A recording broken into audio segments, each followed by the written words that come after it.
बिस्मिल्लाहिर्रहमानिर्रहीम। अस्सलाम वालेकुम। Welcome back. Lecture number 8। ठीक है। और आपको जिस तरह पता होगा कि लेक्चर ज़रा फ़ौरन आ रहा है, इसकी वजह यह है कि थोड़ा सा फॉल बैक इशू था।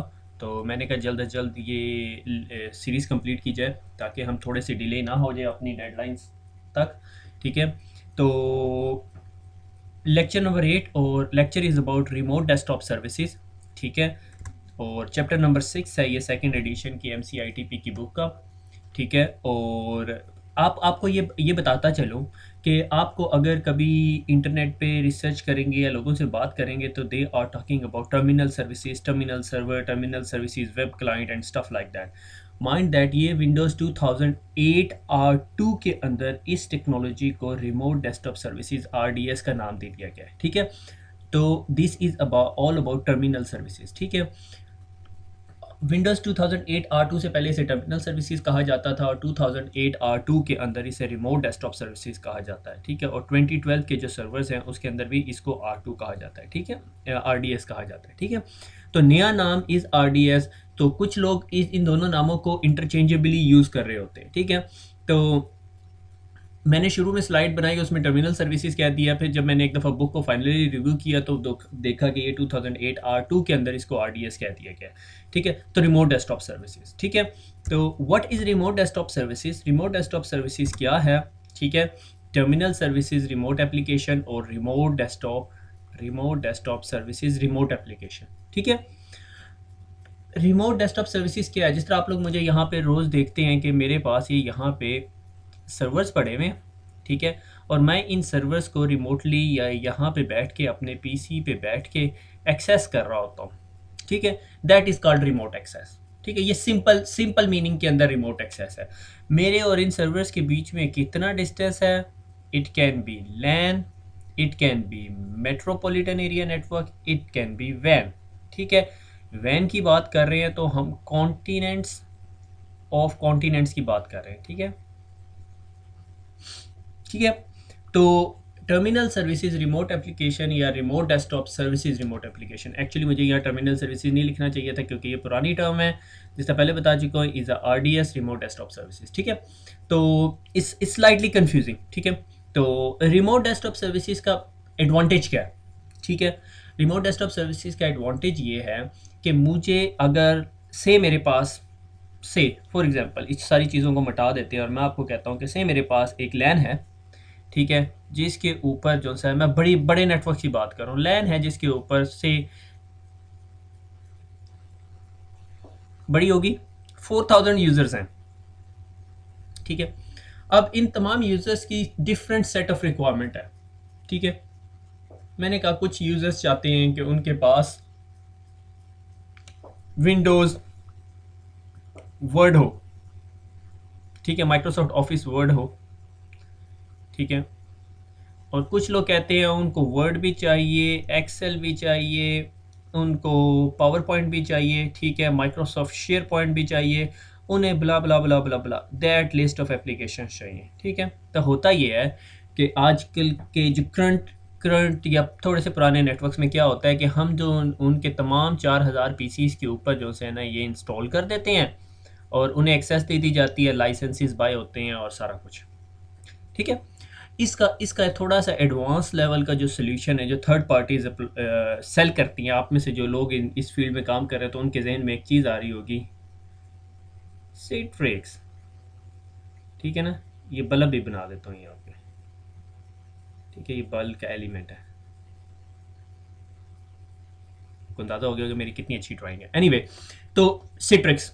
ठीक है। बिल्कुल सही आप लोगों ने पहचाना। जिन लोगों ने पहचाना ये सिट्रिक्स का सोल्यूशन है, थर्ड पार्टी एक कंपनी एक सोल्यूशन सेल करती है, इस कॉल्ड सिट्रिक्स। उसका उसका आइडिया या इस टर्मिनल सर्विसेज का आइडिया क्या है कि मैं बैठा हुआ हूँ अपने नेटवर्क के ऊपर। ठीक है। और मैंने एक एप्लीकेशन यूज़ करनी है विच इज़ कॉल्ड से माइक्रोसॉफ्ट वर्ड 2012। ठीक है। माइक्रोसॉफ्ट वर्ड 2012 अब मेरे पास इंस्टॉल नहीं है तो मैं क्या करूँगा, मैं एक सीडी लेकर आऊँगा, डालूँगा, उसे इंस्टॉल करूँगा। मैं ऐसा नहीं करना चाहता। ठीक है। मैं चाहता हूँ कि मैं एक वेब पेज पे जाऊँ। ठीक है। और उस वेब पेज पे जाके लॉगिन करूँ और उस पर क्लिक करूँ तो वो वर्ड एप्लीकेशन मेरे पास चल पड़े, ऐसे ही चले जैसे मेरे पास पीसी में है। अब सोच रहे हैं ऐसे भी हो सकता है। जो लोग प्रैक्टिकल काम कर रहे हैं वो जानते हैं ऐसे भी हो सकता है, ठीक है। उसका फ़ायदा क्या होगा? उसका फ़ायदा ये होगा, मेरे पास यहाँ पर एक हैवी ड्यूटी सर्वर या सर्वर फॉर्म लगा हुआ है, ठीक है। ये सर्वर फॉर्म बन गया, ठीक है। जब मैं 3-4 सर्वर्स आपस में जोड़ दूँ और उन्हें कह दूँ ये सर्वर फॉर्म है, तो ये सर्वर, इन पे ये मैंने तमाम एप्लीकेशन जितनी मेरी ऑर्गेनाइजेशन के अंदर अप्रूव्ड एप्लीकेशन लिस्ट में, ठीक है, अप्रूव्ड एप्लीकेशन लिस्ट, ठीक है। हमारे तो ये यहाँ पे बहुत सारे ऑर्गेनाइजेशंस के अंदर ऐसे होता है कि आपका जो दिल करे सीडी लाएं, वो 20 रुपए की मार्केट से मिलती है, और जो दिल करे वो इंस्टॉल कर लें अपने पास, ठीक हो गया। तो ऐसा चक्कर नहीं होता कि प्रॉपर कॉर्पोरेट्स की बात करते हैं हम लोग, तो वहाँ पे अप्रूव्ड एप्लीकेशन लिस्ट होती है। उस अप्रूव एप्लीकेशन लिस्ट में से अगर आपको कोई एप्लीकेशन चाहिए तो आपको वो लाइसेंसिंग प्रोसेस से गुजर के, चेंज कंट्रोल प्रोसेस से गुजर के आपको वो इंस्टॉल करनी पड़ती है। इसके बगैर आप इंस्टॉल नहीं कर सकते, ठीक है। ये बहुत सारी ऐसी प्रैक्टिसेस हैं जो हम अनफॉर्चुनेटली नहीं करते, ठीक है, मगर ये करनी चाहिए, ठीक है, अगर आप प्रॉपर काम करें, ठीक है। इट्स ईजी टू मैनेज, ठीक है। तो हम बजाय इनके 4000 एप्लीकेशंस को एक्सेस देने के, हम इन सर्वर्स के ऊपर एप्लीकेशन रख देते हैं, इन पे लाइसेंसेस इंस्टॉल कर देते हैं। उसका फ़ायदा क्या होता है? लेस मेंटेनेंस, के नेटवर्क एडमिनिस्ट्रेटर को इन 4000 पीसीस पे जाके काम नहीं करना पड़ता, अपडेट्स इंस्टॉल नहीं करनी पड़ती, और ये वो जब मैं जाके उन पीसीस पे इंस्टॉलेशन करने की बात कर रहा हूँ, तो मेरा मतलब फिज़िकली जाके भी हो सकता है और रिमोटली जाके भी, लाइक SCCM सर्वर, ठीक है। माइक्रोसॉफ्ट की एक प्रोडक्ट है, इसको SCCM server, it's a brilliant server. या नॉर्मली SCCM छोड़ दो तो आप अपने GPO से भी एप्लीकेशन की अपडेट्स पुश कर सकते हो, ठीक है। डाटा इन सेंट्रलाइज लोकेशन, कि जब आपके पास ये सर्वर्स होते हैं और तमाम यूज़र इन सर्वर्स को कनेक्ट करके अपनी एप्लीकेशंस चला रहे होते हैं, ठीक है। तो that is a data in a centralize location. Cheap hardware at the client end, आपको क्लाइंट एंड पे कोई हैवी ड्यूटी हार्डवेयर लगाने की ज़रूरत नहीं है। आप जी 100 गीग की हार्ड ड्राइव लगा दें, ठीक है, और 2 से 3 GB जितना OS की रिक्वायरमेंट है रैम लगा दें, दैट्स इट, ठीक है। बाकी सारा काम जो से आपको, अगर कोई एप्लीकेशन ऐसी है जिसकी इंस्टॉलेशन कॉस्ट जो सी है वो 10 gig hard drive space requirement है, तो आपको उस बारे में परेशान होने की ज़रूरत नहीं है। उसके बाद ये है कि आपने इन सर्वर्स के ऊपर जो सा है सिक्योरिटी इम्प्लीमेंट की हुई है, ठीक है। तो उस सिक्योरिटी को अगर आपने अपडेट करना है तो आप इजीली 10 सर्वर्स पे अपडेट इजी कर सकते हैं। मैनेजमेंट इजी है एज़ कम्पेयर टू अगर आपको 4000 पीसीस पे करनी पड़े, ठीक है। और उसके बाद अगर आपको इसके अंदर टेस्टिंग करनी पड़ती है तो आपने अपना एक गिनी पिग सर्वर रखा हुआ है, उसके ऊपर अपडेट इंस्टॉल करते हो, माइक्रोसॉफ्ट की अपडेट आती है, उसके बाद किसी यूज़र के अकाउंट से वहाँ पे लॉगिन होकर चेक करते हैं कि ठीक है, वंस इट्स ओके, तो आप उसको रोल आउट कर देते हो। सिर्फ आपको 4 सर्वर्स पे रोल आउट करनी पड़ती है, बजाय इसके कि आप 4000 पीसीस पे जाकर रोल आउट करो, ठीक है। अगर कोई एप्लीकेशन की अपडेट्स आती है, विंडोज़ की अपडेट आती है, ठीक है। यहाँ तक पॉइंट क्लियर हो गया। पॉइंट ये, रिक्वायरमेंट क्या थी? रिक्वायरमेंट ये थी कि मैंने 4000 यूज़र्स के नेटवर्क के ऊपर बैठ के, ठीक है, और इंटरनेट की अपनी एप्लीकेशंस को यूटिलाइज करना है, ठीक है। How to utilize my applications? मैं नहीं चाहता कि क्लाइंट पीसीस पे इंस्टॉल हुई हो, मैं चाहता हूँ एप्लीकेशन जो सी है वो मेरे सर्वर में इंस्टॉल हो और मैं उस एप्लीकेशन को रिमोटली एक्सेस करूँ। लाइक मैंने वर्ड यूज़ करना है या इवन मैंने कैलकुलेटर यूज़ करना है। आज की लैब में हम कैलकुलेटर को कन्फिगर करेंगे, ठीक है, कि मैंने कैलकुलेटर सर्वर पे रखा हुआ है और किसी ने एक्सेस करना है तो उसने सर्वर से एक्सेस करना है, ठीक है। रिमोट डेस्कटॉप सर्विसेज के लिए लाइसेंसेस की ज़रूरत पड़ती है, ठीक है। कि अगर मैंने कहा ये मेरा टर्मिनल सर्वर्स हैं, RDS सर्वर्स हैं, सॉरी मैं अभी तक टर्मिनल सर्वर्स कह रहा हूँ क्योंकि ये एक्चुअली नाम चेंज हो चुका है, ठीक है। तो ये अभी तक अपडेट होते हुए, ठीक है। तो अगर मैंने कहा कि मैंने लाइसेंसेस बाय किए हुए, ठीक है, इस कॉल्ड क्लाइंट एक्सेस लाइसेंसेस, ठीक है, 100 लाइसेंसेस बाय किए हुए, तो नॉर्मली टर्मिनल सर्विसेज एनवायरनमेंट के अंदर एक लाइसेंस सर्वर पड़ा हुआ होता है, ठीक है। तो वो लाइसेंस सर्वर जो सा है वो लाइसेंसेस चेक कर रहा होता है तमाम सर्वर्स पे जितने यूज़र्स लॉग इन हो रहे होते हैं, ठीक है। Is beyond the scope of our today's chapter topic, ठीक है। तो वो लाइसेंस सर्वर ये काम कर रहा होता है, ठीक है। उसके अंदर RDS सर्वर के अंदर जो लाइसेंस सर्वर होता है उसके अंदर एक स्कोप डिफाइन किया होता है। स्कोप क्या होता है? स्कोप ये होता है कि वो चेक करता है कि लाइसेंसेस सर्वर्स को हमने कैसे डिटेक्ट करना है, यानी ये सर्वर्स इस लाइसेंस सर्वर्स को कैसे डिटेक्ट करेंगे। One is a work group mode, कि अगर आपका नेटवर्क वर्क ग्रुप मोड में है, नॉर्मली ऐसा नहीं होता। सेकंड इज़ डोमेन मोड, कि आपकी डोमेन के अंदर जितने सर्वर्स हैं वो खुद लाइसेंसेस सर्वर को ऑटोमेटिकली डिटेक्ट कर लेते हैं। या फॉरेस्ट मोड, अगर फॉरेस्ट है जिसमें मल्टीपल ट्रीज़ का आइडिया मैंने आप लोगों को दिया था, वो चक्कर है। ठीक हो गया। तो RDS server, actually RDS license server एक ऐसा सर्वर होता है जिसके ऊपर लाइसेंसेस होते हैं, और उसका स्कोप ऑप्शन ये डिफाइन करता है कि तमाम सर्वर जो से है उस लाइसेंस सर्वर को कैसे ढूंढेंगे। ठीक है, वो ग्रुप के अंदर होंगे, वर्क ग्रुप फॉर्मेट के अंदर होंगे, वो डोमेन के तमाम सर्वर्स ढूंढ सकते हैं या फॉरेस्ट के तमाम सर्वर्स ढूंढ सकते हैं। ठीक है, उसके बाद एक और टर्म जो इंपॉर्टेंट है इस आरडीएस लाइसेंसेस के, कि लाइसेंसेस को किस किस किस्म के होते हैं। तो आरडीएस के जो क्लाइंट्स हैं, ये जो मेरे पास 4000 क्लाइंट्स हैं, इनके लाइसेंसेस जिसे क्लाइंट एक्सेस लाइसेंसेस है वो दो टाइप के होते हैं, पर डिवाइस और पर यूज़र।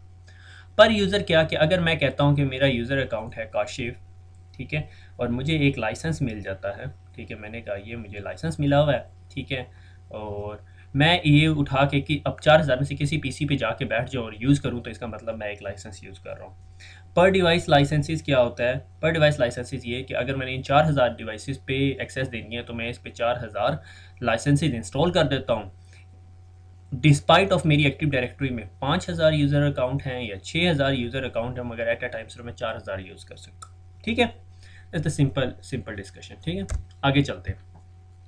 रिमोट डेस्कटॉप एक्सेस, ठीक है, कि मैंने रिमोट डेस्कटॉप एक्सेस देनी कैसे है। ठीक है,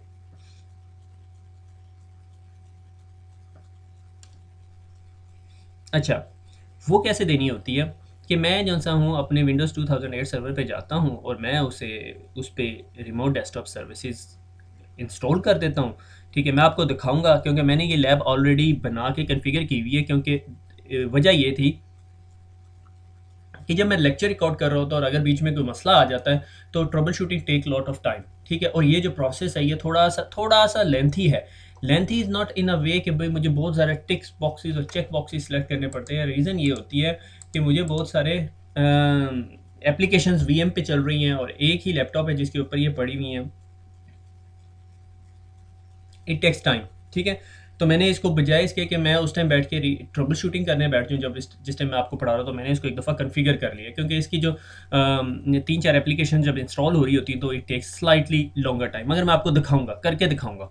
ठीक है, तो उसके उसके मेरे पास मेनली जो सी है ना 3 वेज होते हैं कि अगर मैंने किसी एप्लीकेशन को पब्लिश करना है, ठीक है, यूज़र्स के लिए। One is RD web access, कि मैं एक वेब पेज बना दूँ, ठीक है, और मैं कहूँ कि भाई काशिफ जब आप लॉगिन होगे तो आपके पास यहाँ पे 3 आइकन या 4 आइकन या 5 आइकन जो एप्लीकेशंस आप यूज़ करना चाह रहे होगे वो आ रहे होंगे। आप इसको क्लिक करोगे तो आपके पास एप्लीकेशन चल जाएगी। ठीक है, दूसरा ये कि RDP फाइल, ठीक है, रिमोट डेस्कटॉप फाइल, ठीक है, एक फाइल होगी आपके डेस्कटॉप पे पड़ी हुई, ठीक है, जिससे MSTSC टाइप की, और आप उसको डबल क्लिक करके यूज़र नेम पासवर्ड दोगे, you are straight into the application. ठीक है, उसके बाद एक और होती है MSI इंस्टॉलर पैकेज। ठीक है, इसका रोल आउट ऑफ GPO के थ्रू होती है। मैं आपको एक setup.exe दे दूंगा by the end of the day, वो आपने डबल क्लिक करके इंस्टॉल करनी है आपके स्टार्ट मेन्यू के अंदर। ठीक है, स्टार्ट मेन्यू के अंदर आपके पास वो एप्लीकेशन जो अगर वर्ड 2012 आ जाएगा, वो एक्चुअली आपके पास इंस्टॉल नहीं हुआ होगा वर्ड 2012, मगर वर्ड 2012 का लिंक जो आपको उस सर्वर पे पड़ा हुआ है वर्ड 2012, वहाँ पे ले जाएगा और वहाँ से एप्लीकेशन रन करेगा। आपको यूँ ही लगेगा जिस तरह आपके लोकल मशीन पे इंस्टॉल हुई है। ठीक हो गया। ये वाला पार्ट जो है ना, इस पे मेनली हम लैब में एम्फेसाइज करेंगे। ठीक है, तो उसके बाद आपके पास एक और चीज़ आती है, is called RD connection breaker. ठीक है, ब्रोकर, सॉरी। ठीक है, मैंने कहा कि मेरे पास ये 2 सर्वर है, ठीक है, और मैंने इसके ऊपर जो है ना वर्ड 2012 इंस्टॉल किया, इस पे भी वर्ड 2012 इंस्टॉल किया। रीज़न बिहाइंड कि एक सर्वर जो है वो लोड नहीं उठा सकता था मेरे ये 4000 यूज़र्स का। ठीक है, तो मैंने 2 सर्वर्स पे इंस्टॉल कर दिया। ठीक है, और मैंने यूज़र्स को कहा कि भैया आप जो सा हो ना वो वर्ड 2012 को एक्सेस कर सकते हो using remote web access, RDP या MSI। ठीक है, मैंने कहा कि मैंने MSI माइक्रोसॉफ्ट इंस्टॉलर पैकेज के ज़रिए कर दिया। ठीक है, हर एक बंदे के डेस्कटॉप पे एक आइकन है। ठीक है, मैं आइकन बना देता हूँ एक कलर में। ठीक है, से मैंने कहा ये ब्लू कलर है, ब्लू कलर आ गया। मैंने एक एक आइकन बना दिया इनके ऊपर। यूज़र आता है, इसको डबल क्लिक करता है, वो आइकन जो है इसको इस सर्वर से कनेक्ट कर देता है। दूसरा बंदा आता है, वो भी इस सर्वर से, वो भी इस सर्वर से, और वो भी इस सर्वर से। ठीक है, अब होता ये है मैंने इनके दरमियान लोड बैलेंसिंग इंप्लीमेंट की हुई है। लोड बैलेंसिंग, ठीक है, लोड बैलेंसिंग क्या होती है कि कुछ यूज़र्स इस सर्वर पे कनेक्ट हुए होंगे, कुछ यूज़र्स इस सर्वर पे कनेक्ट हुए होंगे, ठीक है। अब मैं जो सा मैं यूज़र था, यूज़र काशिफ, और लॉगिन हुआ हुआ था मैं इस सर्वर के साथ, ठीक है। अब हुआ ये कि मैं डिस्कनेक्ट हो गया। जब मेरा सेशन डिस्कनेक्ट हुआ, मैंने दोबारा उसको रिकनेक्ट किया, कोई नेटवर्क के अंदर हिकअप आ गई, ठीक है। कोई नेटवर्क इंजीनियर था, उसने केबल उतारी फिर दोबारा लगा दी। कभी कभी नेटवर्क इंजीनियर ऐसे ऐसे कारनामे कर रहे होते हैं, ठीक है ना। कैबिनेट पहले जो सी है वो टाइडी अप नहीं होती, किसी दिन उनको जुनून चढ़ता है, एक दिन कॉफ़ी का कप पी के या सुबह चाय का कप पी के, यार आज कैबिनेट साफ़ करनी है, वो बगैर यूज़र को वार्निंग दिए हुए केबल अनप्लग करके उसको घुमा फिरा के दोबारा लगा रहे होते हैं। No offence to any network engineer, ठीक है। एनीवे, तो मैं खुद ऐसा करता हूँ।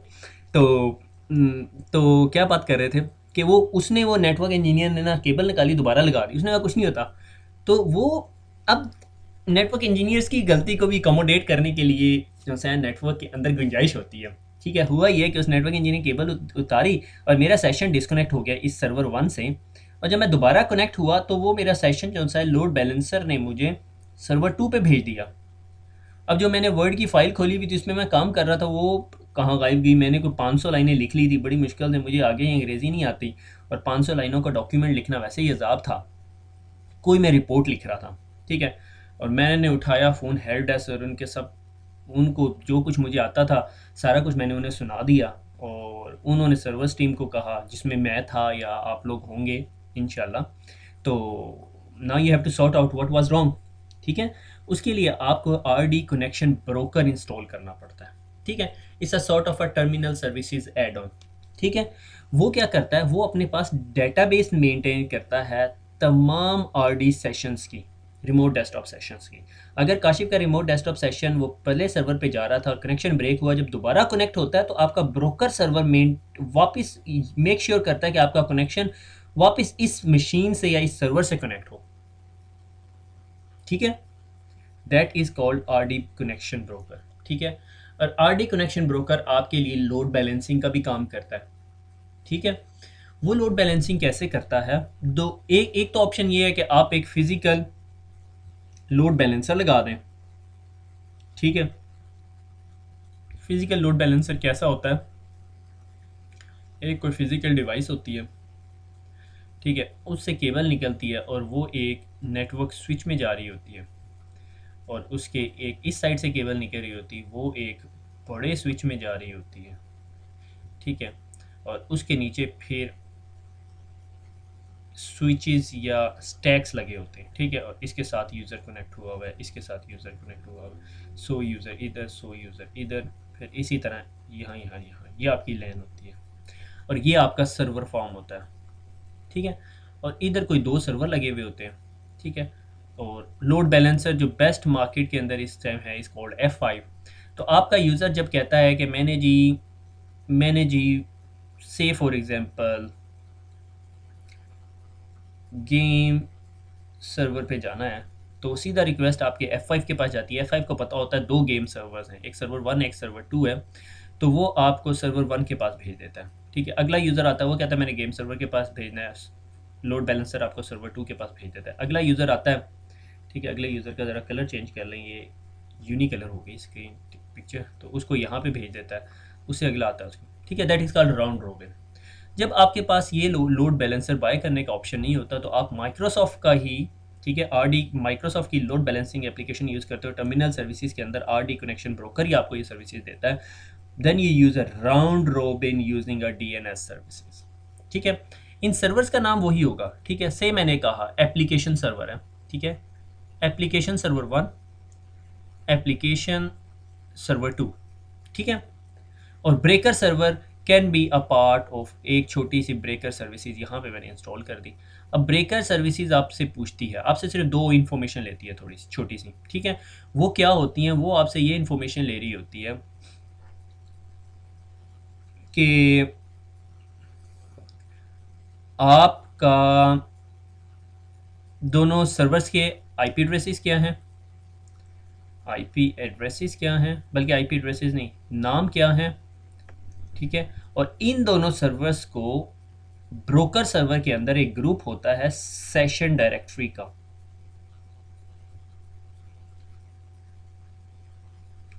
ठीक है। सेशन डायरेक्टरी का, सेशन डायरेक्टरी का एक ग्रुप होता है और उस ग्रुप के अंदर आपने ये दोनों एप्लीकेशन सर्वर्स 1 और एप्लीकेशन सर्वर 2 ऐड करने होते हैं। ठीक है, रिमोट डेस्कटॉप सर्वर। ठीक है, ये दोनों ऐड कर लिए और आपने इन दोनों सर्वर्स को एक सर्वर फॉर्म का पार्ट बना दिया। आपने कहा these are application server farm, ठीक है, 1। ठीक है, इन दोनों को नाम दे दिया। फिर आप सर्वर 1 पे गए और सर्वर 2 पे गए और आपने इन्हें बता दिया ठीक है भैया आप दोनों सर्वर्स एप्लीकेशन सर्वर फॉर्म 1 का पार्ट है। यहाँ तक बात कंप्लीट होगी। ठीक है, उसके बाद आप अपने डीएनएस सर्वर के पास गए और आपने कहा डीएनएस भैया अगर मैं आपको कहूँ कि मुझे एप्लीकेशन 1 पे लेके जाओ, एप्लीकेशन 1 वाला जो सर्वर है उस पे लेके जाओ, तो आप मुझे कहाँ लेके जाओगे? वो बताएगा मैं आपको लेके जाऊँगा 192.168.1.1। ठीक है, ऑलरेडी आपके पास ये एड्रेसेस होंगे। ठीक है, क्योंकि आपके पास डीएनएस सर्वर में एप्लीकेशन 2 पे लेके जाऊँ तो मेरा आईपी एड्रेस होगा 192.168.1.2। ठीक है, आप समझ जाते हो। ठीक है, अब आप इसे कहते हो कि अगर मैं आपको जाके कहूँ कि सर्वर एप्लीकेशन सर्वर फॉर्म 1 पे लेके जाओ तो आप मुझे आईपी एड्रेस पे लेके जाओ 192.168.1.1 और फिर दोबारा एक और एंट्री आप डालोगे और आप उसे कहोगे कि अगर मैं आपको दोबारा कहूँ एप्लीकेशन सर्वर फॉर्म 1 पे जाने के लिए तो आप मुझे लेके जाओ 192.168.1.2। ये आपकी बुक ने अभी डिस्कस नहीं किया हुआ, बस उन्होंने कहा हुआ है कि डीएनएस राउंड रोबिन डीएनएस। ठीक है, आपको थोड़े दिनों के बाद आप एक और सर्वर घुसा देते हो बीच में और उसके अंदर आप 192.168.1.3। अब जब भी आपकी क्लाइंट एप्लीकेशन जाके कहती है कि मैंने जी सर्वर 1 के ऊपर जाना है, ठीक है, आपका डीएनएस सर्वर आपको इधर भेज देता है। ठीक है, दूसरा बंदा आता है वो कहता है मैंने सर्वर फॉर्म 1 पे ही जाना है, वो आपको यहाँ भेज देता है। तीसरा कनेक्शन आता है यहाँ भेज देता है, फिर यहाँ फिर यहाँ फिर यहाँ। दिस इज हाउ आपका डीएनएस सर्वर आपको राउंड रॉबिन टेक्निक से लोड बैलेंसिंग प्रोवाइड करता है, मगर ये बिल्कुल बहुत एफिशिएंट नहीं है। मसलन अगर आपके पास ये 3 सर्वर्स आपके पास सर्वर फॉर्म पे लगे हुए हैं, ठीक है, और एक सर्वर जो सा है वो कोई क्वाड कोर टाइप के प्रोसेसर हैं, बड़ी बड़ी रैम है, हैवी ड्यूटी सर्वर है और ये लो ड्यूटी सर्वर है, तो आप चाहते हो कि इस 10 कनेक्शन इधर आए और 5 कनेक्शन इधर आए, तो आपके पास ब्रोकर सर्वर के अंदर आप अपने आरडीएस और ब्रोकर सर्वर के अंदर एक कॉन्फ़िगरेशन होती है इस कॉल्ड अ वेटिंग। ठीक है, वेटेज वाली सर्विसेज, तो आप इसको जो सा है वेटेज दे दोगे 50 और इसको 100 दे दोगे। ठीक है, तो 5 कनेक्शन इधर आएंगे, 10 कनेक्शन इधर आएंगे। ठीक हो गया, मगर आप round robin using DNS use करके आप ये काम अचीव नहीं कर सकते, ये वेटेज को अंडरस्टैंड नहीं कर सकता। ठीक है, इसने सिर्फ एक काम करना होता है राउंड रोबिन, पहले को दूसरे को तीसरे को, फिर पहले को दूसरे को तीसरे को, पहले को दूसरे को। ठीक है, और जिस तरह पहले डिस्कस किया आरडी जो सा है कनेक्शन ब्रोकर जो सा है वो याद रखता है वेयर कनेक्शन इज कनेक्टेड, अगर डिस्कनेक्ट हो जाता है तो आपको दोबारा वहीं ले जाके उसी सर्वर पे कनेक्ट कराता है। ठीक हो गया, आगे चलते हैं। एक और टर्म जो यूज होती है is called terminal services gateway. ठीक है, टर्मिनल सर्विसेज गेटवे और ब्रोकर की लैब आपको इस बुक के अंदर यूज दिखाई नहीं हुई, मगर मैंने आपको कुछ ज़्यादा एक्स्ट्रा डिटेल में पढ़ा दिया। मेनली उन्होंने एम्फेसाइज किया हुआ है कि एक एप्लीकेशन पकड़नी है और आपने उसे पब्लिश करना है यूजिंग एन वेब एक्सेस। ठीक है, आरडीपी और माइक्रोसॉफ्ट इंस्टॉलर, उसकी लैब मैं आपको डिटेल में कराऊंगा। ठीक है, ब्रोकर की लैब अगर आप करना चाहते हैं, it's not a big thing, आपको ब्रोकर सर्विसेज मैं दिखा दूंगा कहाँ से इंस्टॉल होता है, और टर्मिनल सर्विसेज गेटवे। ये जो टर्मिनल सर्विसेज गेटवे को जितनी टाइप में मैं पढ़ा रहा हूँ आपकी बुक ने डिस्कस नहीं किया हुआ, मगर आप इस better you understand the concept. ठीक है, क्योंकि ये जो चीज़ें हैं जिसमें load balancer, high duty solutions, ये मेरे ख्याल में क्लाउड बेस्ड सॉल्यूशंस के अंदर डिस्कस होते हैं, मोस्टली क्लाउड बेस्ड सॉल्यूशंस के अंदर डिस्कस होते हैं। ठीक है, maybe I am wrong, क्योंकि मुझे क्लाउड बेस्ड सॉल्यूशंस की सर्टिफिकेशन के कंटेंट्स का नहीं पता। ठीक है, मैं कहता हूँ ये आपका इंटरनेट क्लाउड है। ठीक है, आईनेट क्लाउड, आईनेट क्लाउड से आप अंदर आते हो तो आपके पास एक फायरवॉल लगी हुई है। ठीक है, मैंने कहा जी ये आपकी कोई फायरवॉल लगी हुई है, और इस फायरवॉल से अंदर आते हैं आपके पास एक सर्वर पड़ा हुआ है। ठीक है, और इस सर्वर से वापस फिर निकलते हैं, फिर आपके पास एक फायरवॉल लगी है। ये मैं थोड़े से कॉरपोरेट लेवल और अच्छे डिज़ाइंड सिक्योर सोल्यूशन की बात कर रहा हूँ, ठीक है। No network is a fully secure network, और ये यहाँ पे आपकी सर्वर्स पड़े हुए हैं, ठीक है।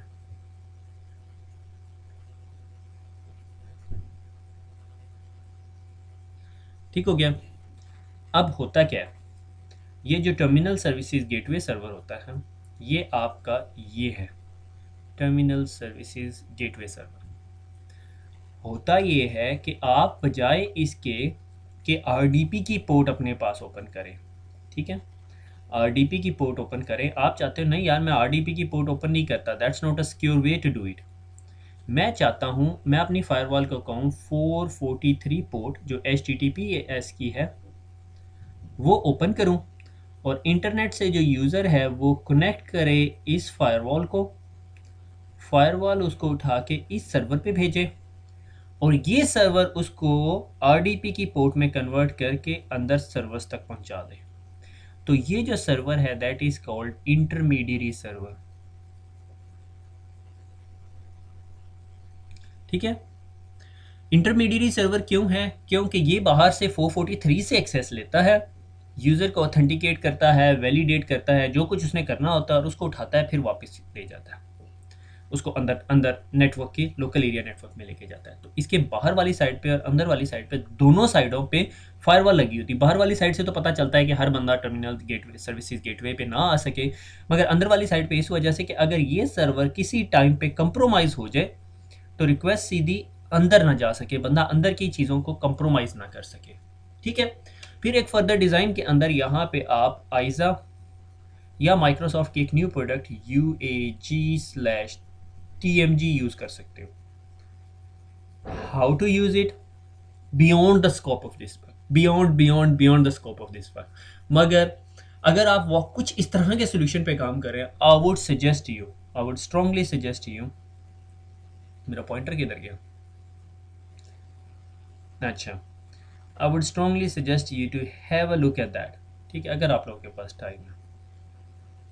बहुत आला सर्वर है, ठीक है, माइक्रोसॉफ्ट ने इस पर बहुत सारी चेंजेस की हैं, बहुत स्ट्रॉन्ग सर्वर है, बल्कि हार्डवेयर अप्लाइंस बेस्ड सोल्यूशन के अंदर आपके पास आता है,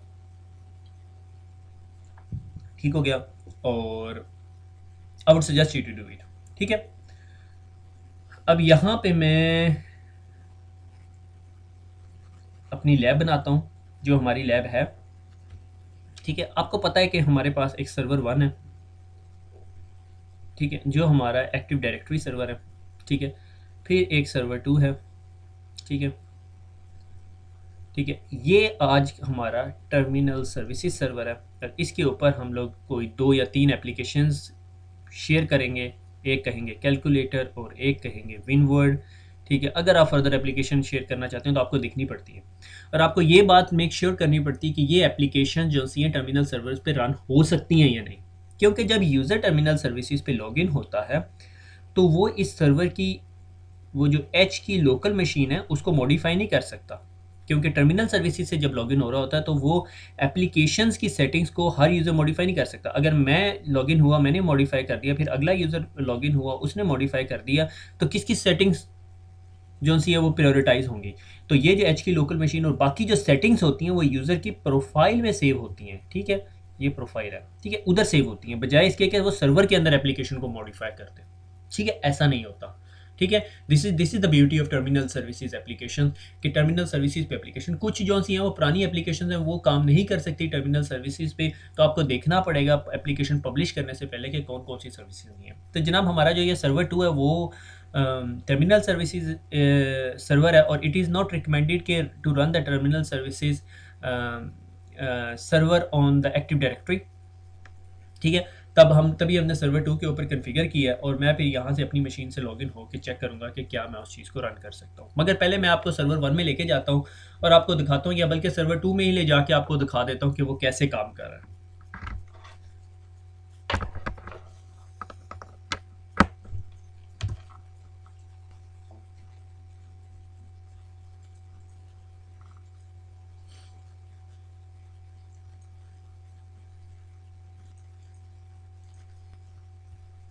ठीक है, ये टर्मिनल आपका सर्वर सर्वर 2 है, सर्वर 3 है, सॉरी, ठीक है। और जिस तरह मैंने आप लोगों को पहले बताया कि आपने कभी भी अगर कोई रोल ऐड करना है तो राइट क्लिक करके ऐड रोल, ठीक है, स्टार्ट यूर इंस्टॉलेशन, ठीक है।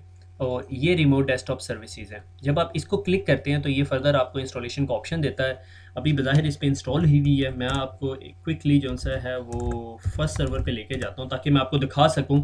मैं उस पर इंस्टॉल नहीं करूँगा, ठीक है।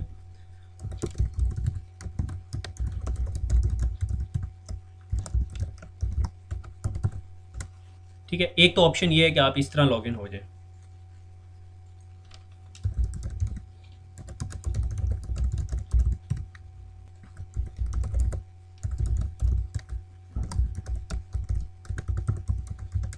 एडमिनिस्ट्रेटर ही पासवर्ड भूला हुआ था, तो बाकियों को मैं क्या इल्ज़ाम दूंगा, ठीक है। तो थोड़ी देर वेट करते हैं जब तक ये बूटअप होता है, ठीक है। एक ऑप्शन ये है कि आप सब लोगों को सर्वर पे टर्मिनल एक्सेस दे दी जाए और वो वहाँ पे लॉगिन करें, मगर उसका डिसएडवांटेज क्या होता है? उसका मेन डिसएडवांटेज ये होता है कि आपने सबको दे दी एक्सेस, हर बंदा जो है उसके डेस्कटॉप पे आइकन पड़ा हुआ है, तो उसके पास फिर दो स्टार्ट मेन्यू आ जाएंगे, एक उसका अपना स्टार्ट मेन्यू होगा और एक वो जो टर्मिनल सर्वर का, तो यूज़र नॉर्मली उसमें कन्फ्यूज़ हो जाता है। तो इस चीज़ को अवॉइड करने के लिए वेब बेस्ड एक्सेस दे दी जाती है यूज़र को, ठीक है। तो उसको हम देखेंगे कि कैसे दी जाती है। ठीक हो गया, ये आपके रोल्स आ गए, ठीक है। और इसके अंदर देखें अब ये आपके पास कोई रोल इंस्टॉल नहीं हुआ हुआ, ठीक है। मैं राइट क्लिक करता हूँ, ऐड अ रोल, ठीक है, और नेक्स्ट का बटन दबाता हूँ, ठीक है। रिमोट डेस्कटॉप सर्विसेज, ठीक है। जब मैं इसको क्लिक करता हूँ, ठीक है, तो इसके अंदर फर्दर ऑप्शंस आते हैं, ठीक है। अब बताओ, ठीक है, आपको नॉर्मल एक्सेस के लिए, ठीक है, सिर्फ नॉर्मल एक्सेस के लिए रिमोट डेस्कटॉप सेशन होस्ट, ठीक है, ये आपको बता रहा है कि एक्टिव डायरेक्टरी के ऊपर इंस्टॉल नहीं करना चाहिए, ठीक है। वेब एक्सेस, ठीक है, अगर आपने यूजर्स को वेब एक्सेस देनी है तो वो आपको इनेबल करनी पड़ेगी, ठीक है। तो आप अगर सिर्फ पहली लैब करने के लिए सेशन होस्ट और वेब एक्सेस दोनों को इनेबल कर दें तो ये आपसे बताएगा कि आपको अगर वेब एक्सेस देनी है तो आपको ये भी डिपेंडेंट टूल्स इंस्टॉल करने पड़ेंगे, तो आप इसको सिर्फ ओके कर देंगे तो हो जाएगा, ठीक है। लाइसेंसिंग सर्वर, अगर आपने remote desktop licensing server install करना तो आप कर सकते हो। नॉर्मली आपसे वो 140 या 180 डेज़ के लिए लाइसेंसिंग सर्वर की इन्फॉर्मेशन नहीं मांगता, आप RDS यूज़ कर सकते हैं, यानी KLs की इन्फॉर्मेशन, ठीक है। कनेक्शन ब्रोकर, ठीक है, सेशन ब्रोकर, ठीक है, लोड बैलेंस करता है आपका, और अगर आप एक सर्वर से कनेक्टेड हो और आप डिस्कनेक्ट हो गए तो फिर आपको दोबारा कनेक्ट करता है उसी सर्वर के साथ, ठीक है। और रिमोट डेस्कटॉप गेटवे, ठीक है, जो दोनों फायरवॉल्स के बीच में बैठा हुआ होता है, सिर्फ उस पर यही सर्विसेज इंस्टॉल करनी है और आपने और कुछ नहीं करना। तो उसके अंदर फिर दो किस्म के ACL रूल सेट्स होते हैं कि कौन से यूज़र टर्मिनल सर्विसेज पे कनेक्ट हो सकते हैं, और फिर उसके बाद दूसरा सेट ऑफ रूल्स होता है विच के भाई कौन सा टर्मिनल सर्विसेज किस यूज़र को एक्सेप्ट करेगा, ठीक है। तो दीज आर होल स्टफ, ठीक है। Remote desktop virtualization host, don't worry about that. तो मेनली हमने रिमोट सेशन होस्ट और दूसरा डेस्कटॉप वेब एक्सेस, इन दोनों को इनेबल कर देंगे तो आपका कंप्यूटर जो है टर्मिनल सर्वर बन जाएगा। नेक्स्ट करेंगे, मगर इसके साथ आपका IIS इनेबल होना चाहिए, तो आपके पास इंस्टॉलेशन हो जाएगी। जब आपके पास इंस्टॉलेशन हो जाएगी आपके पास यहाँ पे लिस्ट में आ जाएगा, ठीक हो गया। मैं जिस तरह आप लोगों को बता रहा था कि DNS सर्वर के अंदर रैकेट ऐड करना है, अगर आपने सर्वर फॉर्म का, ठीक है, सर्वर फॉर्म 1 का, तो वो कैसे ऐड करना है कि फॉरवर्ड लुकअप जोन के अंदर जाना है अपनी डोमेन के, ठीक है, उर्दू IT। और मसलन मैं कहता हूँ कि मैंने लोड बैलेंस करवाना था सर्वर 2 और सर्वर 1 के दरमियान, तो मैं यहाँ पर एक न्यू AAA एंट्री रखूँगा, उसको कहूँगा एप्लीकेशन सर्वर फॉर्म 1, ठीक है, और उसको IP एड्रेस क्या दूंगा, सर्वर 1 का, ठीक है। और इसी तरह दूसरा रैकेट बनाऊंगा, उसको सर्वर 2 का IP एड्रेस दूंगा, नेम सिमिलर रखूंगा, तो वो राउंड रोबिन लोड बैलेंसिंग होनी शुरू हो जाएगी, ठीक हो गया। मैं सर्वर को डिस्कनेक्ट कर देता हूँ अब, क्योंकि मुझे इससे फर्दर कोई काम नहीं है, ठीक है। वापस मैं अपने इसी सर्वर पे आ जाता हूँ, ठीक है, कि जिस पे इंस्टॉलेशन के बाद रिमोट डेस्कटॉप सर्विसेज आ जाती हैं, ठीक है, जो मेरा सर्वर 3 है, ठीक है। इसके अंदर बीच में ये एप्लीकेशन सर्विसेज जो सी ये हैंग होगी थी, इस वजह से ये मेरे पास एरर आ रहा है, ठीक है। और that is the main important page for you, ठीक है। इसके अंदर जब भी आपने कोई एप्लीकेशन ऐड करनी है, ठीक है, ये आपका एप्लीकेशन मैनेजर है, ठीक है। जब भी आपने इसके अंदर कोई एप्लीकेशन ऐड करनी है तो आप किस तरह ऐड करते हो, जिस तरह मैंने यहाँ पे कैलकुलेटर और वर्डपैड 2 ही ऐड किया हुआ है, ऐड रिमोट एप्लीकेशन प्रोग्राम, ठीक है। आप अब टर्मिनल सर्विस के ज़रिए ये पब्लिश कर रहे हो एप्लीकेशंस, ठीक है, नेक्स्ट। ठीक है, और आप कहते हो कि भाई मैंने कौन सी एप्लीकेशन ऐड करनी है, आप इसमें से कोई भी एप्लीकेशन सेलेक्ट कर लो। ठीक है, तो अभी मैं कहता हूँ मैंने माइक्रोसॉफ्ट पेंट सेलेक्ट करना है, मैंने नेक्स्ट किया और फिनिश कर दिया। ये मेरे पास पेंट की एप्लीकेशन पब्लिश हो गई है। ठीक है, जब मैं इसको डबल क्लिक करता हूँ तो यहाँ पे मैं कहता हूँ पेंट पेंट 2012। ठीक है, और ये देखो, ये मैंने कहा हुआ है कि मेरे इस सर्वर से चलानी है ये एप्लीकेशन। ठीक है, do not allow command line argument, कभी कमांड लाइन आर्ग्यूमेंट्स का सेट होता है। और उसके बाद मैं कहता हूँ कि स्पेसिफाई डोमेन यूजर्स ग्रुप, मैं कहता हूँ एवरीवन को दे दो एक्सेस, किस किस को ये नज़र आनी चाहिए एप्लीकेशन, तो वो उस तरह आप एप्लीकेशन दिखा सकते हो। ठीक हो गया, पहला काम ये करना है, आपकी एप्लीकेशन पब्लिश हो गई है। ठीक है, अब मैं एप्लीकेशन पब्लिशिंग के बाद मैं आपको दिखाता हूँ कि क्लाइंट एंड पे आपने ये कैसे दिखानी है। ठीक है, मैं कहता हूँ क्लाइंट एंड पे मैंने ना वेब बेस्ड एक्सेस पे दिखानी है। ठीक है, कि यूज़र जो सा है, मैंने यूज़र को कहा हुआ है कि मैंने एप्लीकेशन पब्लिश कर दी है, अब यूज़र को कहा कि आप वेब पेज पे जाओ। ठीक है, और वेब पेज कुछ ऐसा होगा। ठीक है, ये HTTPS वेब बेस्ड है, यानी सिक्योर वेब पेज है। ठीक है, नॉर्मली इसके लिए आपको डिजिटल सर्टिफिकेट्स भी इंस्टॉल करने पड़ते हैं। ठीक है, मैंने कहा कि यूज़र को कहा सर्वर 3 और RD वेब। ठीक है, मैं इसको डिलीट करके एक दफ़ा, ये इस तरह आपके पास आ जाएगा। ठीक है, और यहाँ पर आपने अब आप यूज़र जो भी यूज़र होगा उसके पास ये वेब पेज होगा, remote desktop services default connection. अगर मुझे अच्छी तरह याद है तो आप इसकी ये जो नोक पलक है ये संवार सकते हो। ठीक है, मैंने उसको कहा कि भैया मेरा जो डोमेन है वो है उर्दू IT / यूज़र नेम है मेरा सर्वर, और मैंने अपना पासवर्ड दिया। ठीक है, मैं कहता हूँ this is a private computer, ये मेरा ही कंप्यूटर है, ये मैं अब अपने कंप्यूटर पे बैठा हूँ डेस्कटॉप, देखो इस पे विंडोज़ चल रही है मेरे पास। ठीक है, विंडोज़ विस्टा चल रही है मेरे पास। ठीक है, साइन इन, और ये देखो अभी हमने ये तीनों एप्लीकेशंस पब्लिश की थी, ये तीनों एप्लीकेशंस मेरे पास आ रही हैं। ठीक है, मैं कहता हूँ भैया मुझे ना कैलकुलेटर्स चला दो, तो वो मुझे पूछेगा कि ये कैलकुलेटर जो सा है रिमोट कंप्यूटर सर्वर 3.urdu.it से कनेक्ट होगा। ठीक है, allow the remote computer to access the following resources on my computer.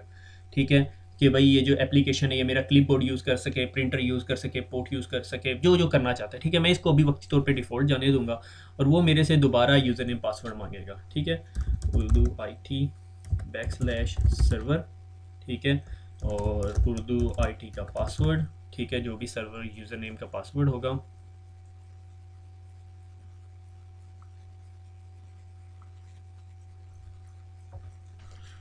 अच्छा जी, वेलकम बैक। और एक्चुअली मसला ये हुआ था कि मेरे ख्याल में DNS की एंट्रीज़ का कोई मसला हुआ था। तो एनीवे आप लोगों ने सर्वर के अकाउंट से या जो भी अकाउंट जिसको प्रॉपर प्रिविलेजेस है लॉगिन करके देखना है। तो आप किसी भी इनमें से किसी भी एप्लीकेशन को क्लिक करेंगे, कनेक्ट का बटन दबाएंगे, और वो आपके पास एप्लीकेशन लॉगिन हो जाएगी। ठीक है, वो किसी वजह से, क्योंकि जिस PC से मैं रिकॉर्डिंग कर रहा हूँ उसको मैंने डोमेन का पार्ट नहीं बनाया हुआ, तो मेरे ख्याल में उस वजह से एक्सेस का इशू बन गया था। ठीक है, अब अगर आपने ये वेरीफाई करना है कि ये सर्वर फॉर्म से चल भी रही है नहीं है एप्लीकेशन, तो आप अपने कंप्यूटर के टास्क मैनेजर में जाएंगे और ये देखें server3urdu.it.com। ठीक है, ये देखें server3urdu.it.com, यानी ये एप्लीकेशन आपके लोकल PC से नहीं चल रही है, आपके सर्वर 3 से चल रही है। आप थोड़ी देर बाद कहते हैं अच्छा अब मैंने वर्डपैड चलाना है, आप देखें माइंड दैट आप वेब एप्लीकेशन में लॉगिन हुए हैं। ठीक है, और वर्डपैड पे क्लिक करते हैं, कनेक्ट का बटन दबाते हैं, और आपको वो वर्डपैड चला देता है। ठीक है, वेलकम टू माई। ठीक है, तो आप इससे साइन आउट हो सकते हैं, आप साइन आउट हो जाएं। ठीक है, और एक और तरीका कि आप चाहते हो नहीं यार मुझे यूँ नहीं चाहिए, मैं ऐसे नहीं करना चाहता, मैं ये जो कैलकुलेटर एप्लीकेशन है इसको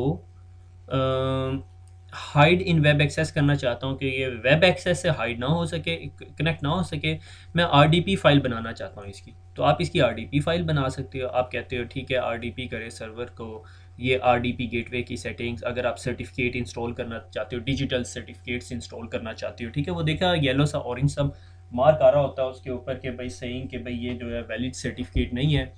ठीक है, क्यों? क्योंकि आपकी क्लाइंट मशीन उस पर ट्रस्ट नहीं कर रही होती। ठीक है, तो मैं इसको नेक्स्ट करता हूँ डिफ़ॉल्ट सेटिंग्स को, और ये देखो विंडोज़ सिस्टम 32, मुझे ये याद भूल गया। ठीक है, सी प्रेम फाइल्स में इस पैकेज को वो इंस्टॉल कर देगी, तो मैं चाहता हूँ नहीं इसको इधर इंस्टॉल ना करें, बल्कि एप्लीकेशन की ये जो आरडीपी की जो फाइल है, आरडीपी फाइल है, इसको सी ड्राइव में पैकेज्ड प्रोग्राम्स के अंदर, प्रोग्राम फाइल्स के अंदर ना रखे, बल्कि इसको रखे मेरी रिमोट ऐप्स में।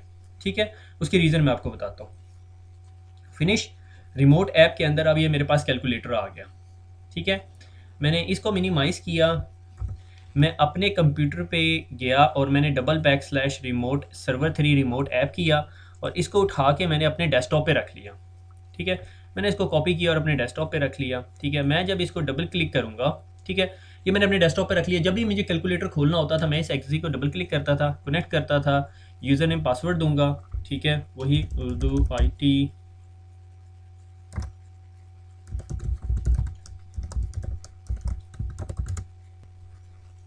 ठीक है, और ये देखें, ये मेरे पास कैलकुलेटर ओपन हो जाएगा। ठीक हो गया, तो ये हो गया आरडीपी के ज़रिए। ठीक है, और अब मेरे पास जो तीसरा प्रोसीजर है वो है यूजिंग एप्लीकेशन। ठीक है, create a Windows installer application for, से मैंने कहा माइक्रोसॉफ्ट पेंट के लिए। ठीक है, create a RDP file, no not a RDP file, create a Windows installer package. Next करूँगा, ये मेरे लिए पैकेज बना देगा और उस पैकेज को भी मैं सी ड्राइव के अंदर रिमोट ऐप्स में रखूँगा, ताकि मेरे तमाम यूज़र्स को पता है कि मैंने रिमोट ऐप्स कहाँ पे रखी हुई हैं। ठीक है, रिमोट ऐप के फोल्डर में रखूँगा। ठीक है, और डिजिटल सर्टिफिकेट है नहीं मेरे पास। ठीक है, मैं कहता हूँ कि जब ये रिमोट एप्लीकेशन इंस्टॉल हो जाए तो इसको क्या करें, इसको उसके डेस्कटॉप पे और स्टार्ट मेन्यू में इसका आइकन दे दिया जाए। ठीक है, मैं कहता हूँ रिमोट MS पेंट 2012। ठीक है, तो इस नाम पे वो एप्लीकेशन जो सी इंस्टॉल हो जाएगी और फिनिश कर देता हूँ। ठीक है, और जब मैं अपनी मशीन पे जाके उसको देखता हूँ तो ये MS पेंट MSI है। इसको जब मैं रन करता हूँ, ये डिजिटल सर्टिफिकेट इंस्टॉल नहीं किया हुआ, इस वजह से ये मुझे एरर मैसेज दे रही है। ठीक है, डिजिटल सर्टिफिकेट जब हम पढ़ेंगे तो विल टॉक अबाउट इट, सब डिबेट लॉन्गर टॉपिक। ठीक है, और ये मेरे पास एक्जी इंस्टॉल हो जाएगी और उसके बाद मैं अपने स्टार्ट मेन्यू के अंदर जब भी क्लिक करूँगा तो मेरे पास ये पेंट का ऑप्शन आ रहा होगा, जिससे मैं क्लिक करूँगा मुझे डायरेक्टली मेरे सर्वर पे कनेक्ट करा देगी। ठीक हो गया। अच्छा, तो आज हमने देखा कि अभी हमने वेब एप्लीकेशन पब्लिश करवा दी है। ठीक है, और इसके अलावा हम क्या कर सकते हैं, इसके अलावा अगर आप रिमोट डेस्कटॉप सर्विसेज मैनेजर में जाएं तो ये देखें आपके पास सर्वर 3 के ऊपर यूज़र्स जो कनेक्टेड हैं, किस लॉग ऑन से कनेक्टेड हैं और उनकी आईडीज़ क्या है। ठीक है, और उनके सेशंस हैं। अगर आप देखते हो कि बहुत सारे यूज़र ऐसे हैं जो डिस्कनेक्ट हुए हैं, तो आप उन्हें सेंड मैसेज कर सकते हो। ठीक है, प्लीज़ लॉग ऑफ। ठीक है, आप लॉग ऑफ करने लगे, आप उन्हें चाहते हो कि वो लॉग ऑफ हो जाए तो लॉग ऑफ हो जाएंगे। ये मेरा ही सेशन आ रहा है, इस वजह से वो मुझे बता रहा है। ठीक है, डिस्कनेक्ट, रीसेट, मैसेज, ये सारे आप कर सकते हो। ठीक है, और उसके अलावा आप अगर रिमोट सर्विसेज, रिमोट एप्लीकेशन के अंदर होस्ट कॉन्फ़िगरेशन के अंदर जाएं तो ये जो कनेक्शन टाइप है RDP 7.1 क्लाइंट कंपैटिबल है, आप इसको डबल क्लिक करें तो ये आपको सिक्योरिटी लेयर की इंफॉर्मेशन दे रहा होता है कि नेगोशिएशन लेयर है, इंक्रिप्शन लेवल क्या करना चाहिए। अगर आप FIPS कंप्लाइंट चाहिए तो FIPS कंप्लाइंट कर सकते हो। High level client compatible, normally client compatible रखा जाता है। ठीक है, अगर आप हाईएस्ट इंक्रिप्शन रखते हो तो वो हाईएस्ट से निगोशिएट करता है और उसके बाद लोवेस्ट की तरफ आता है। ठीक है, और उसके बाद हम लोग इन्वायरमेंट में जाते हैं। इनिशियल प्रोग्राम्स क्या होता है, सेशंस की इंफॉर्मेशन है, लॉग ऑन सेटिंग्स की इंफॉर्मेशन है, रिमोट कंट्रोल है। ठीक है, you can use a remote control कि भाई किस तरह यूज़र को कंट्रोल देना है। ठीक है, क्लाइंट सेटिंग्स कि कौन कौन सी चीज़ें वो एक्सेस कर सके और क्या क्या चीज़ें आप डिसेबल करना चाहते हो। ठीक है, ये फर्दर काफ़ी सारी ऑप्शंस हैं जिनको आप फर्दर एक्सप्लोर कर सकते हो। ठीक है, इसके अंदर एक इंपॉर्टेंट चीज़ है कि आप चाहते हो कि ये रिमोट डेस्कटॉप सर्वर जो टर्मिनल सर्वर है, ठीक है, रिमोट डेस्कटॉप सर्वर है, ये कौन से नेटवर्क एडॉप्टर से लिसन करे और कनेक्शन मैक्सिमम कितने अलाउ करे। मैंने इसको अनलिमिटेड किया हुआ है। ठीक है, फिर फर्दर इसके साथ सिक्योरिटी सेटिंग्स है। ठीक है, ठीक है, और जो RD कनेक्शन ब्रोकर की यह बात याद है आपको, मैंने RD कनेक्शन ब्रोकर की बात बताई थी। ठीक है, अगर आपने इस कंप्यूटर को RD कनेक्शन ब्रोकर का पार्ट बनाना है तो मेंबर ऑफ फॉर्म, ठीक है, और चेंज सेटिंग, यहाँ पे उस सर्वर फॉर्म का नाम देना है आपने। ठीक है, note a member of form, form member, उस सर्वर फॉर्म का नाम देना है जिसको मैंने DNS में एंट्री डाली हुई थी। ठीक है, और इसी तरह ये सर्वर का फॉर्म बन जाएगा और इसको select IP address to be use to reconnect के, अगर वो डिस्कनेक्ट हो जाता है तो रिकनेक्ट करने के लिए। और RD का अगर आपने वर्चुअल IP एड्रेस लिखा हुआ है, यानी 2-4 सर्वर्स कोई डिफरेंट IP एड्रेस दिए हैं मगर उनका वर्चुअल IP एड्रेस एक सेपरेट है, तो आप यूँ भी डिफाइन कर सकते हो। ठीक है, लाइसेंसिंग की इंफॉर्मेशन के पर डिवाइस या पर यूज़र है, ठीक है, ये सेटिंग्स यहाँ पर हैं under remote desktop session host configuration. और ये यूज़र जो सा है वो टेम्परेरी फोल्डर ऑन एग्जिट जो सा उसको डिलीट कर दे सेशंस की इंफॉर्मेशन, और फर्दर आप इसको फर्दर ड्रिल डाउन करके आप ये सारी इन्फॉर्मेशन निकाल सकते हो। ठीक हो गया। तो this is all about remote desktop services. अगर आपने इन चीज़ों के ऊपर वैसे जाना है, नॉर्मली आप अगर इधर सर्वर मैनेजर से नहीं जाना चाहते, तो एडमिनिस्ट्रेटिव टूल्स के अंदर टॉप के अंदर एक फोल्डर बना होता है रिमोट डेस्कटॉप सर्विसेज, और यहाँ से आप इसे एक्सेस कर सकते हो। अगर आपको कल को भूल जाता है कि यार वो वेब पेज एक्सेस कौन सी थी, जो वेब एड्रेस था, तो आप सिर्फ इसको वेब एड्रेस पर क्लिक करें तो ये आपको एक्सप्लोरर में वही वेब पेज खोल देगा जो आपको रिक्वायर्ड था। ठीक हो गया। Back to our slide. ठीक है, हमने आज मेनली क्या डिस्कस किया कि आरडीएस सर्विसेज हैं क्या, और अगर मैंने उस पर एप्लीकेशन पब्लिश करनी है तो मैं उसको कैसे पब्लिश करूँगा। वंस अगेन रिमाइंड कराता चलूँ कि आरडीएस जो सा है उसका पुराना नाम टर्मिनल सर्विसेज था। तो टर्मिनल सर्विसेज और टर्मिनल सर्वर, ठीक है, टर्मिनल सर्विसेज को रिमोट डेस्कटॉप सर्विसेज कह दिया, टर्मिनल सर्विस को रिमोट डेस्कटॉप सेशन होस्ट और सेशन सर्वर्स कह दिया। ठीक है, और इस तरह के बहुत सारे नाम हैं। जो टर्मिनल लाइसेंसिंग सर्वर था अब रिमोट डेस्कटॉप लाइसेंसिंग सर्वर हो गया। हमने उसके बाद देखा कि इसके बेनिफिट्स क्या हैं। ठीक है, क्विक रिव्यू किया ऑन द लाइसेंसेज। फिर हमने देखा कि रिमोट डेस्कटॉप एप्लीकेशन को पब्लिश करने के लिए वेब एक्सेस रिक्वायर्ड हो सकती है। अगर आप वेब पेज से देना चाहते हो, अगर आप आरडीपी फाइल देना चाहते हो तो दे सकते हो। एमएसआई इंस्टॉलर दे सकते हो कि यूज़र अपने पास एक्जी इंस्टॉल कर ले, उसके डेस्कटॉप पे आइकन आ जाए या आरडीपी का आइकन पड़ा हुआ हो, मगर आरडीपी वो सर्वर में आरडीपी नहीं कर रहा, वो आरडीपी स्लाइटली डिफरेंट, वो सिर्फ एप्लीकेशन रन करेगा। फिर हमने आरडी कनेक्शन ब्रोकर की इन्फॉर्मेशन देखी। कनेक्शन ब्रोकर एक ऐसा होता है कि अगर मैं एक सर्वर से कनेक्टेड हूँ और उससे डिस्कनेक्ट हुआ तो मुझे दूसरे कनेक्शन सर्वर पे ना लेके जाए, बल्कि पहले सर्वर पे ही कनेक्शन को रिकॉन्टिन्यू करे, उसके लिए आरडी कनेक्शन ब्रोकर की ज़रूरत पड़ती है। नॉर्मली ये बिगर इन्वायरमेंट में जहाँ सर्वर फॉर्म लोड बैलेंसिंग की ज़रूरत पड़ती है, और लोड बैलेंसिंग के लिए जो हम यूजिंग अ डीएनएस यूज़ करेंगे तो वो आरडी कनेक्शन ब्रोकर होता है। और इसी जो मैं अभी आपको थोड़ी देर पहले सेटिंग्स दिखा रहा था उसी में आपके पास वेटेज का ऑप्शन भी होता है। ठीक है, और उसके बाद टर्मिनल सर्विसेज गेटवे के बारे में देखा है। इस just one application one checkbox जिसको आप सेलेक्ट करते हैं तो एप्लीकेशन गेटवे बन जाता है, और वो आपकी फ्रंट पेरीमीटर फायरवॉल और इंटरनल फायरवॉल के बीच में पड़ा हुआ होता है। ठीक है, सॉर्ट ऑफ डीएमजी, मगर डीएमजी नहीं है लिटरली। ठीक है, और दैट्स इट। तो आई होप कि ये मैंने इस टॉपिक के साथ इंसाफ किया। ठीक है, तो टर्मिनल सर्विसेज एप्लीकेशन के आपको अंदाज़ा हो गया होगा, प्रैक्टिस कीजिएगा, और इसमें कुछ थोड़ी सी ट्वीक्स और ट्वीकिंग है वो आप लोग एक दफ़ा क्विकली गो थ्रू कीजिएगा चैप्टर से। और आई थिंक जो चैप्टर के आखिर में लैब्स हैं वो हम लोगों ने कर ली हैं। ठीक है, दुआ में याद रखिएगा, खुश रहिएगा, दोबारा मुलाकात होती है। अल्लाह हाफिज़।